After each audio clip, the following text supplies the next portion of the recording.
எல்லாரும் சொல்றாங்க, மகாலட்சுமி தாயாரை நீங்கள் போய் அந்த பெருமானுடைய திருமுகத்தை ஏற்று நீங்க அந்த அசுரனை வதம் செய்தால் கண்டிப்பாக நிச்சயமாக அந்த அசுரன் மடிந்து விடுவான் அப்படின்னு சொல்லும் பொழுது, சரி அப்படின்னு சொல்லி அந்த பெருமானிடம் போய் சென்று எனக்கு இந்த வராக திருமுகத்தை தாருங்கள் அப்படின்னு சொல்லி கேட்கிறாங்க. எப்படி கேட்க முடியும்?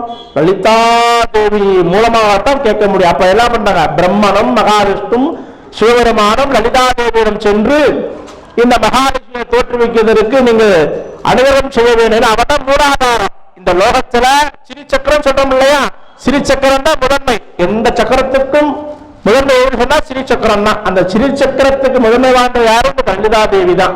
அப்போது லலிதா தேவிக்கு படைத்தலைமையாக வீற்றிருப்பது யார் என்று சொன்னால் இந்த மகா வாராகி தான். எப்படி வருகின்றால், தேய்மறை பஞ்சமி நல்லான் என்று உதித்து வளர்மறை பஞ்சமி என்று